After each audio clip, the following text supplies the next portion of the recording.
ఇప్పుడు బడ్జెట్ అనే డాక్యుమెంట్ అది నిజంగా అది సత్యం పలికే డాక్యుమెంట్ అయితే దాని మీద ఏమన్నా మనం సమాధానం చెప్పవచ్చు.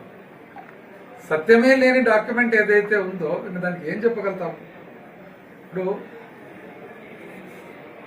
ఎంత ఆదాయం వస్తుంది, ఎంత ఖర్చు పెడుతుంది, అది బడ్జెట్. ఒక శాసనసభకు కానీ పార్లమెంట్ కానీ ఎన్నో బాధ్యతలు ఉంటాయి, కానీ ప్రధానమైన బాధ్యత ఏం పరిపాలనలో బడ్జెట్. ప్రజలందరినీ కూడా పరిపాలనలో ప్రజలను పాలించేది ఎట్లా? బడ్జెట్ ద్వారానే కదా. ప్రతి ఒక్కటి బడ్జెట్తో ముడిపడినదే కదా. వచ్చినవి కరెక్ట్గా చెప్పడం లేదు, ఖర్చులు కరెక్ట్గా చెప్పడం లేదు. ఇంకా దాని గురించి ఏం మాట్లాడగలుగుతాం మనం? ఇప్పుడు 10 సత్యాలలో 2-3 అసత్యాలు ఉంటే మనం చెప్పొచ్చు. 10 సత్యాలలో 9 అసత్యాలు ఉంటే ఇంకా మనం ఏం చెప్పేది ఏముంది దాంట్లో? ప్రజలే చూస్తున్నారు. మనం ఎన్ని చెప్పినా ఎన్ని చెప్పకుండా ప్రజలే చూస్తున్నారు. నీకు 15, నీకు 15, నీకు 18, నీకు 20 అన్నారు కదా. 15, 18, 20 ఎక్కడున్నాయి? ఎంతమంది నిరుద్యోగులకు ఉద్యోగాలు వచ్చినాయి? ఎంతమంది నిరుద్యోగులకు 3,000 రూపాయలు నెలకి ఇస్తున్నారు అనేది ప్రజలకు తెలుసు కదా. అది బడ్జెట్లో పెడితే తెలియకుండా పోతుందా, పెట్టకుండా ఏమైనా తెలుస్తుందా? ప్రతి ఇంటికి పోయి అమ్మ, వదిన, అక్క నీకు 1,500 అక్క, నెలకు సంవత్సరానికి 18,000 అక్క అన్నారు కదా. అది బడ్జెట్లో పెడితే పెట్టకుండా ఏమైనా తెలియకుండా ఉంటుందా? ఫైనల్గా మనిషికి చేరాలి కదా బడ్జెట్లో పెట్టినా పెట్టకుండా. ప్రతి ఒక్క రైతు దగ్గర పోయి 20,000 రూపాయలు అదనంగా కేంద్ర ప్రభుత్వం ఇచ్చేది కాక 20,000 రూపాయలు అన్నారు. రైతు చేతికి 20,000 వచ్చినప్పుడే కదా. అది బడ్జెట్లో పెట్టినా పెట్టకున్నా మనిషి చేతికి వచ్చినప్పుడే కదా. 50 ఏళ్ళు నిండుతానే వదిన, 50 ఏళ్ళు నిండుతానే మీ అమ్మకు 4,000 వదిన పెన్షన్, 4,000. పాపం ఇట్లా మోసం చేసి ఇట్లా 1-2 మోసం చేసి ప్రతి ఒక్కరేమి. ఇప్పుడు నేను ఇంతకు ముందు కూడా చెప్పిన, కృతజ్ఞతకు ఆశకు పోటీ పెడితే ఆశనే గెలుస్తుంది.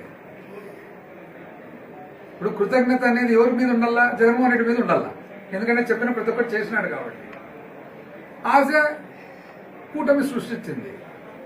ఇదే మనకు తెలియక నా విద్య. ఎవరు మీకు నాకు అందరికీ తెలుస్తుంది. ఆశ సృష్టించింది ఏముంది? అబద్ధాలు చెప్తే ఆశ సృష్టి అవుతుంది. మానవుని లక్షణం ఏమి? పాపం అమాయక మానవుడు. ఇప్పుడు మనము పాలకులుగా ఉన్నప్పుడు పెద్ద స్థాయికి ఎదిగిన తర్వాత కొన్ని మనలో మార్పులు తెచ్చుకుంటాం. ఎట్లాంటి మార్పులు? ఖచ్చితంగా ఉండాలా, పద్ధతిగా ఉండాలా, ఏదైనా చెప్తే చేయాలా, అవాస్తవాలు చెప్పరాదు, ఇవన్నీ కదా స్టేచర్తో పాటు వచ్చేది. ఆశ సృష్టించినారు, ఈరోజు ఎత్తేసినారు. ఇప్పుడు ఏమి?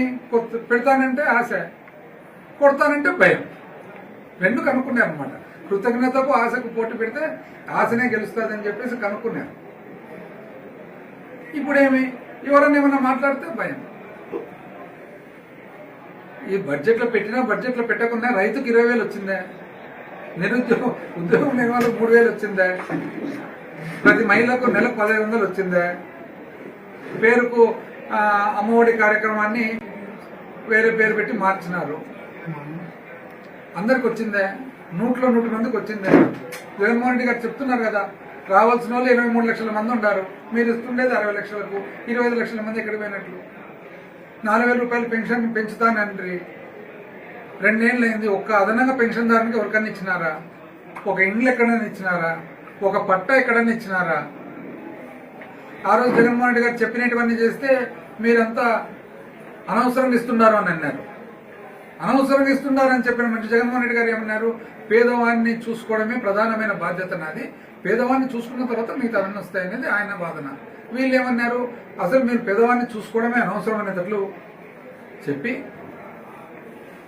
ఎలక్షన్ టైం వచ్చేటప్పటికి అంతా 300 ఇస్తా అంటారు. ఆశ. సో మనిషి పాపం ఏం ఆశాజీవి.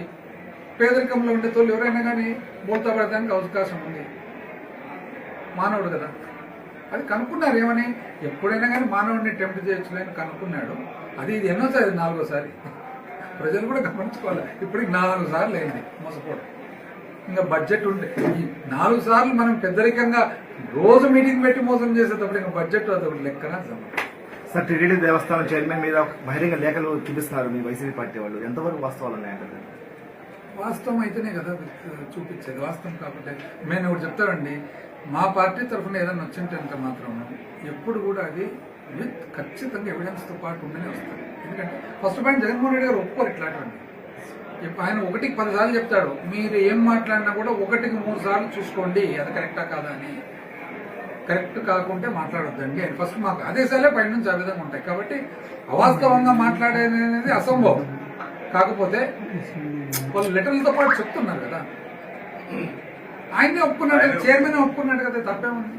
ఆయనే అంటున్నాడు కదా తప్పేముంది అని.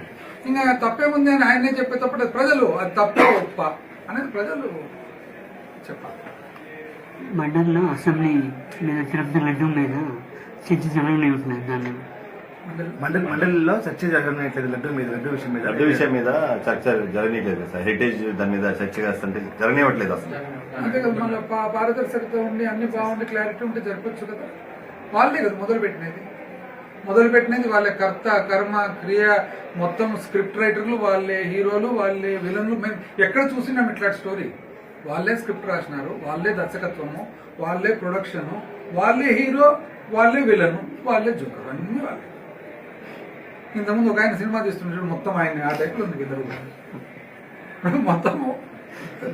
దీంట్లో సబ్జెక్ట్ ఎవరు, డ్యామేజ్ అనేది ఎవరు? దేవుడు. డ్యామేజ్ అనేది దేవుడు, డ్యామేజ్ అనేది టీటీడీ. కానీ మొత్తము ఈ సినిమా అంతా తీసినది వాళ్ళే హీరోలు ఎంటర్ అయినారు, వాళ్ళే విలన్లకు వాళ్ళని చిత్రీకరించుకున్నారు. దీన్ని మనం ఏం చేస్తాం?